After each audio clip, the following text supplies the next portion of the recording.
메리 크리스마스.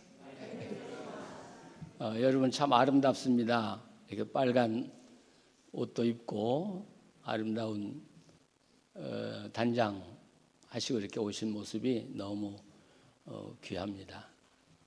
그런데 저는 지난 한 주간 동안 행복하지 못했습니다. 우울하고요. 어쩐지 마음 답답하고요. 왜냐고요? 세상 돌아가는 게 너무 가슴 아프거든요. 악이 자꾸 팽창해 가고 있고요. 악한 사람들이 점점 득세를 하고 있고요. 교회는 점점 힘을 잃어가고 있고요. 이런 속에서 우리만 모여서 기쁘다 구주 오셨네 과연 찬송할 수 있을까? 우리 교회는 너무 무능하고 너무 안일한 거 아닌가? 그런 마음으로 이 성탄 설교를 준비하려고 하니까 너무 마음이 안 좋아요.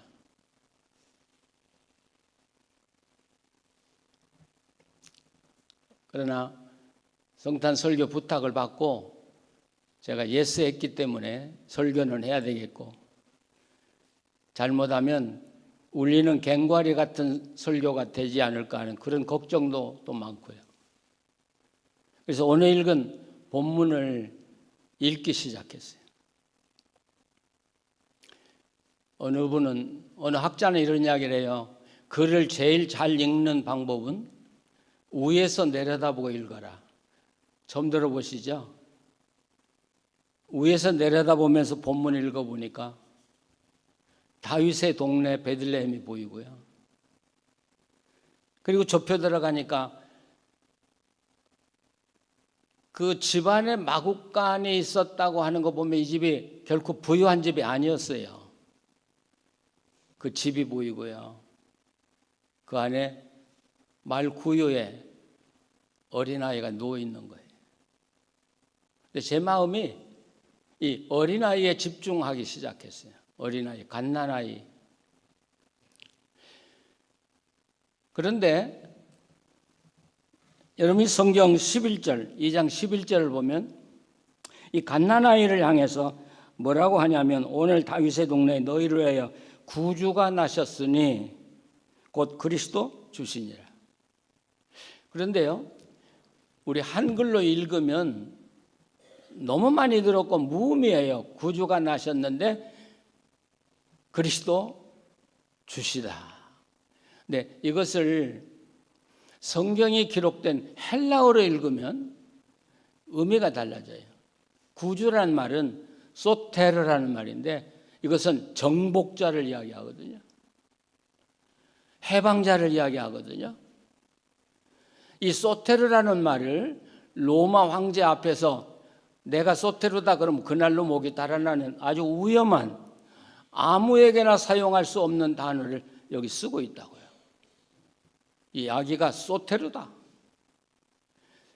우리가 그리스도라는 말도 잘 알고 있죠. 기름 부었다. 이 말도 사실은 보통 사람에게 쓸 수 없는 어마어마한 단어거든요. 또 그 다음에 나온 큐리오스라고 하는 단어, 여러분 베드로가 주는 그리스도시여 그랬는데 이건요 목 달아날 이야기예요. 왜냐하면 로마 황제 외에는 큐리오스가 없어요. 내가 이 세상의 지배자다? 아니 어떻게 이 갓난 아이에게 소테르, 그리스도스, 큐리오스를 붙이냐고요. 전 깜짝 놀랐어요. 전 이걸 읽으면서 성탄은 나쁘게 말하면 하나님의 혁명이로구나. 좀 세상적인 이야기 좀 우리가 별로 좋아하지 않는 용어인데 어떻게 말하면 성탄은 하나님의 구테타예요. 잃어버린 자기 백성들을 찾기 위해서 하나님이 결심하고 구테타를 해가지고 이제 이 인류를 구원하기 위한 운동을 시작하는 날, 바로 그날이 성탄절이라고. 구약을 보면 말라기서가 끝나고 400년 동안 하나님의 특별한 흔적이 보이지 않아요. 성경에 아무것도 나오지 않죠. 400년 동안 또 두드러진 신앙의 위인이 나온 적이 없어요.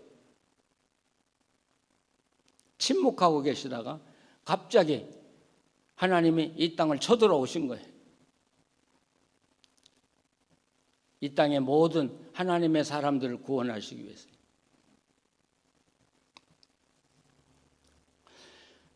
근데 재밌잖아요. 우리 지금 한국이 당하고 있지만 혁명을 일으키려면 군대가 있어야 하고요.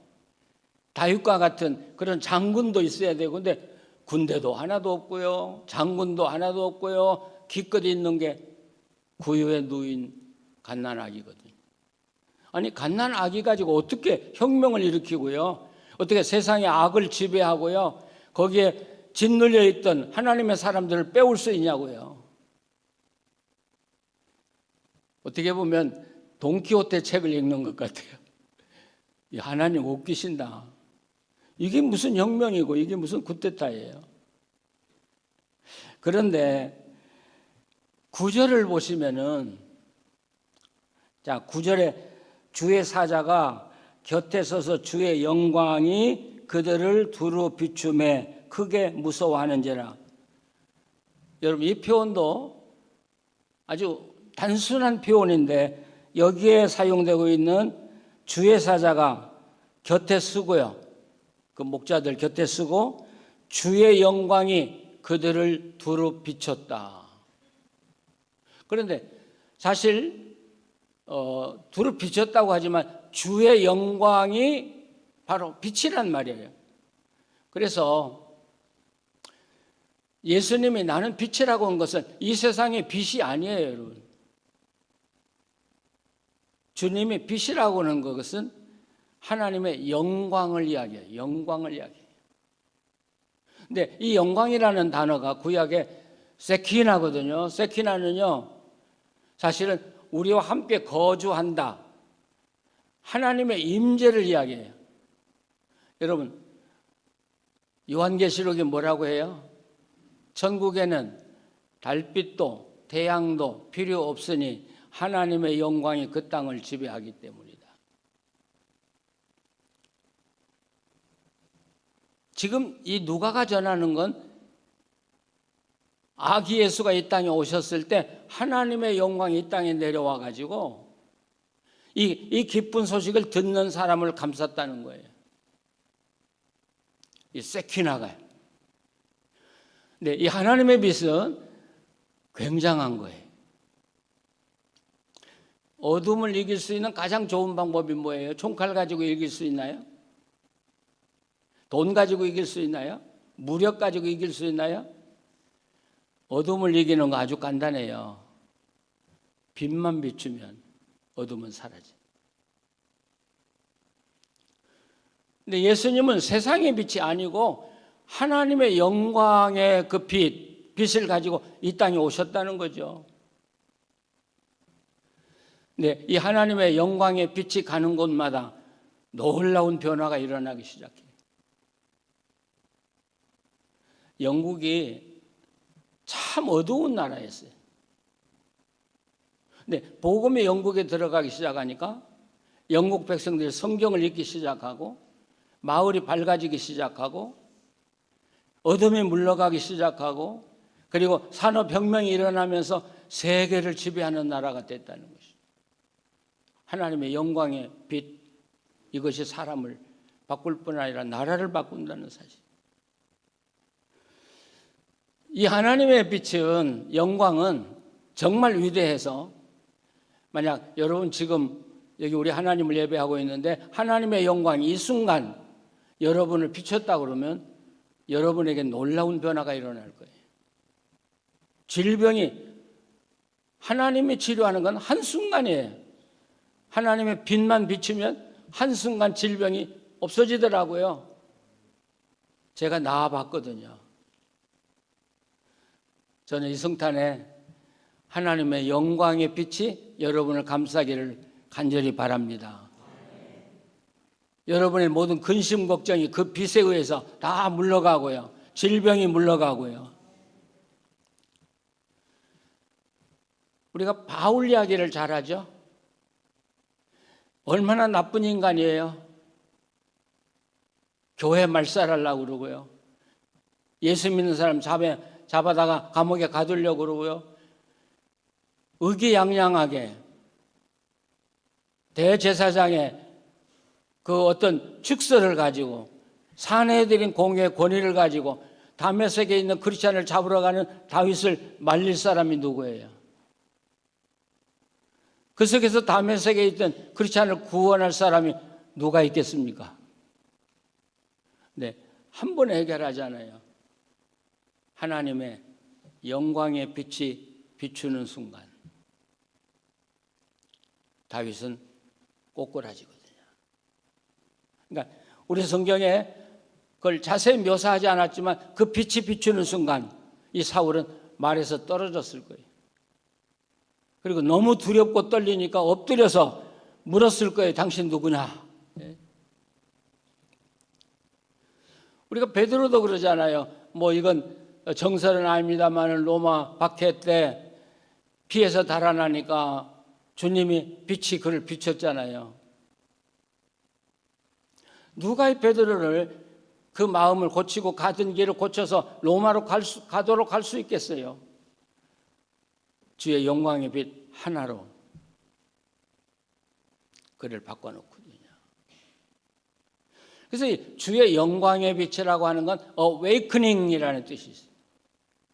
그에 비추면 아주 무지막지하게 폭도로 살던 사람이 내가 누군가를 발견하고 내가 어디 자리로 가야 하는가를 알게 되고 하나님이 누군가를 알게 되고 그 순간 새로운 사람으로 바뀌어지는 거죠. 예수님 이후에 그런 역사가 오늘까지 이어왔잖아요. 그래서 교회가 이 세상에 이처럼 번창해 온 거 아니겠습니까?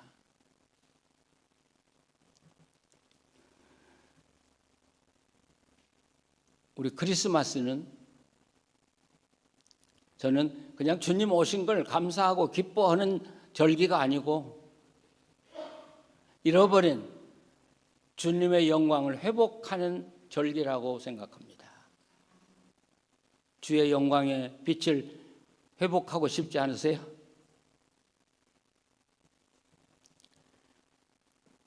우리는 날마다나 안 된다면 우리는 자주자주 주의 영광을 회복하며 살아가야 합니다. 그리고 그 영광 속에 우리가 살아가야 합니다. 어떻게 영광을 회복할 수 있을까? 그건 아주 간단해요, 여러분. 말씀을 깊이 읽고요. 그 말씀을 깊이 묵상하면서 그 말씀을 놓고 기도해 나가면 여러분 그 말씀 안에서 하나님의 영광이 나를 감싸는 걸 느끼실 것입니다. 그리고 여러분에게 놀라운 변화가 일어나기 시작할 것입니다.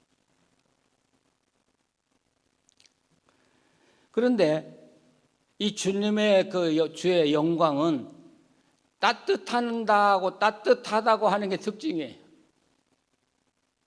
그 하나님의 따뜻함을 맛보셨어요? 여러분을 만져주셨다든지, 여러분에게 말씀해 주셨다든지, 여러분의 손을 잡아주셨다든지, 여러분의 아픈 상처를 손을 대어주셨다든지, 만나보신 적 있으세요? 저는 참 매력적인 여자가 성경에 있다고 생각하는데 그분이 요한복음 8장에 나오는 가늠하다 현장에 잡힌 여인이에요. 우리는 그분 이야기를 하면 사람들은 죄 없는 자가 돌로 쳐라. 근데 여러분 그 본문에서 핵심은 그게 아니에요, 여러분. 그게 아니에요. 그 본문에서 핵심은 아무도 그를 건져줄 수 없는 상황, 죽음에 직면한 여인을 건지기 위해서 자기 생명을 내걸고, 이건 죽음의 결단이 아니면 그 여자 살려낼 수 없어요. 어떻게 유대 나라라고는 거대한 전통과 토라라고는 위험을 꺾고 그 여자를 건져낼 수 있겠습니까? 이렇게 보면 주님이 나를 사랑하시는 사랑은 율법에서 말하는 사랑은 그건 사랑이 아니에요.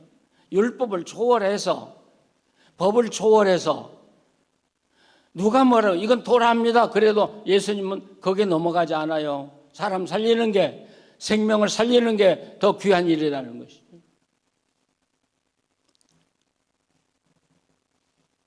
여러분, 우리가 그 여자 입장이라면 죽었다 살아났잖아요. 주님의 그 따뜻함을 맛봤잖아요. 이 여자가 주님이 다시는 죄 짓지 말라고 했을 때 가서 죄를 다시 지었을까요? 이 여자가 악하게 살았을까요? 주님의 그 뜨거운 가슴 때문에 그 여자는 주님을 배반할 수 없었을 거예요. 그리고 저는 그 여인은 이 초대교회에서 여자로서는 아주 중요한 역할을 감당한 여자라고 저는 생각해요. 그게 재밌는 게요. 요한복음 8장 1절에서 그 여자의 기록이 옛날 성경에는 없었어요. 옛날에 성경 읽으신 분들은 코테이션만 놓고 빈칸이었어요. 그러다 그게 나중에 들어왔어요. 성경으로. 조그맣게 들어왔어요. 그러다 나중에는 큰 글자로 들어왔어요. 그러니까 성경을 만드는 사람들 마음이 이 여자 때문에 굉장히 흔들린 거예요. 뭐 때문에 그렇게 흔들려요? 이 여자 이야기는 반드시 써야 된다. 그런데 그 여자가 그 당시에 교회에 정말 중요한 역할을 감당하고 있었을 것으로 생각이 돼요. 그러니까 이걸 넣어야 됩니까? 말아야 됩니까? 그러다가 넣지 않았다가 나중에 그 여자가 죽었을 때 그 여자 이름을 넣었다고 생각해요.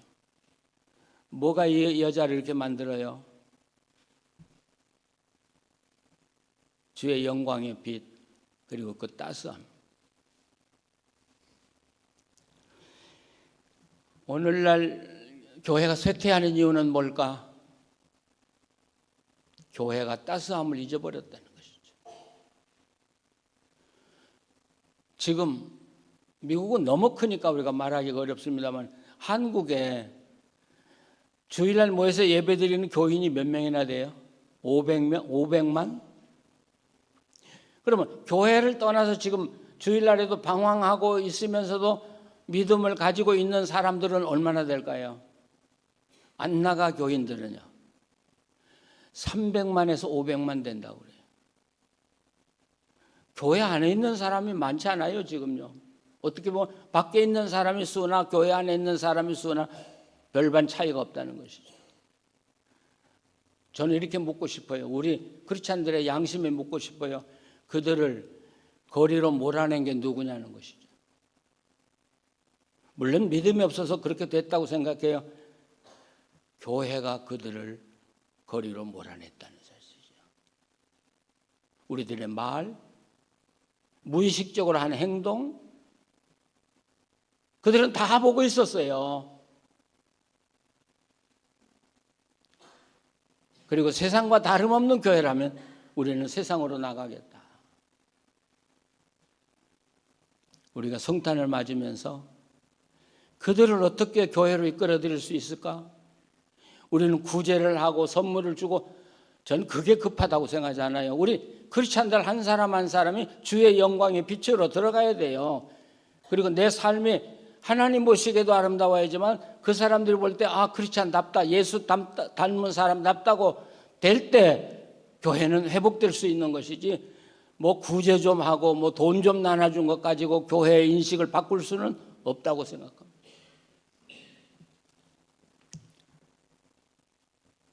그리스도의 영광의 빛이 초대교회 누구에게인가 불이 붙고 그 빛을 받은 사람이 또 빛을 받고 빛을 또 전달하고 빛을 전달하고 그래서 오늘까지 그 빛이 왔잖아요. 근데 나에게서 그 불이 꺼졌다고 하면 여러분 참 이상한 건 그리스도의 빛이 나에게 꺼지면 꺼진 것으로 끝나는 게 아니라 꺼진 내가 그리스도의 빛을 막아쓰는 장애물이 되더라는 거예요. 우리가 내가 잊어버렸다고 하는 게 그것이 아니고요. 내가 그리스도의 빛의 장애물이 되어서 사람들을 그리스도로 못 보도록, 못 만나도록 하는 장애물이 되고 있다는 것이죠.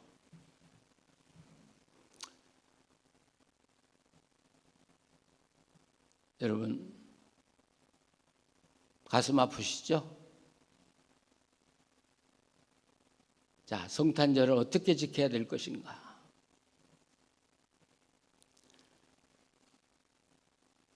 우리는 주의 영광의 빛을 회복하고 주의 영광의 빛에 살아가도록 다시 결단하고 시작하는 절기가 크리스마스라고 생각합니다. 다시 시작하십시다.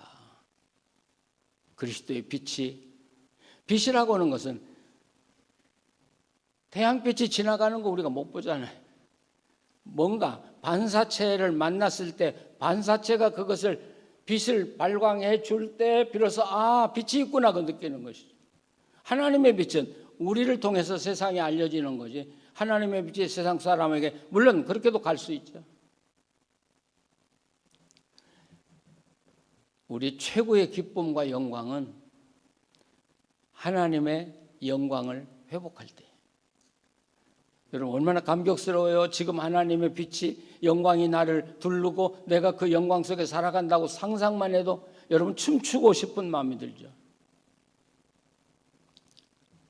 저는 여러분의 가정, 우리 교회가 하나님의 영광이 가득한 교회, 그리고 정말 하나님의 기쁨과 따뜻함이 가득한 교회, 그래서 외롭고 쓸쓸하고 힘들고 한 사람들이 여기 오면 하나님의 따뜻함을 맛볼 수 있겠구나. 한마디만 더 하고 끝날게요. 아기 예수. 왜 아기 예수일까? 그런데 이 아기 예수가 어디로까지 가요? 십자가까지 가요. 근데 아기 예수라고 말합니다마는 바로 그 구유에서 응애하고 태어났다고요. 원초적인 출발점이라고, 인간의 원초적인 출발점에서. 십자가는 원초적인 죽음이에요. 그러면 우리는 이 사건을 통해서 예수님이 이 땅에 오신 날부터 죽음까지 온전한 인생을 보고 있잖아요.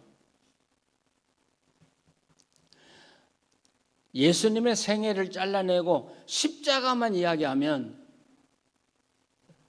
십자가는 교리가 되고, 교리가 되면 화석화가 돼서 돌덩이처럼 아무 생명이 없어요.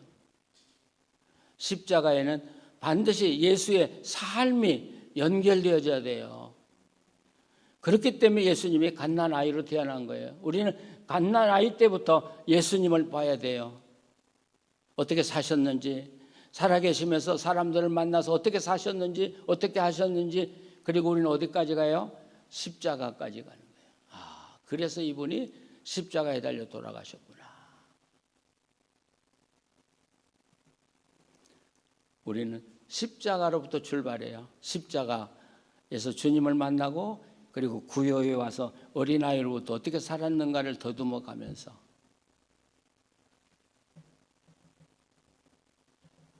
주님의 모습을 보면서 나도 저분처럼 저분의 길을 따라가면 되겠다. 넘어졌다가도 그분 보면서 용기를 얻고 일어나고요. 힘을 잃었다가도 그분을 보면서 힘을 얻고요. 기쁨을 잃었다가도 그분을 보면서 기쁨을 얻고요. 그러면서 어떻게 보면 우리 매일매일이 성탄, 매일매일이 주님과 함께 사는 기쁨의 날 되기를 축원합니다. 기도하시겠습니다. 하나님, 이렇게 기쁘고 감격한 날이 있겠습니까? 목이 터져라 찬송해도 다 부를 수 없는 그 기쁨의 찬양. 그런데 하나님, 왜 이 땅에 하나님의 사람들이 용기를 잃어버리고 낙심하고 힘을 잃어버리고 살고 있는지 너무 가슴 아픕니다. 오늘 우리를 회복시켜 주시고 주의 전에 나와서 예배하는 성도 한 사람 한 사람, 나오지 못했지만 어려움에 있는 우리 성도들 한 사람 한 사람 위에 주의 영광을 회복하여 주시옵소서. 그 영광이 상처를 치료하게 하시고 아픔을 치료하게 하시고 질병을 치료하게 하시고 소망을 주게 해주시고 또 이 세상을 힘있고 감격으로 살아갈 수 있는 능력을 회복하게 하여 주시옵소서. 예수님의 이름으로 기도합니다. 아멘.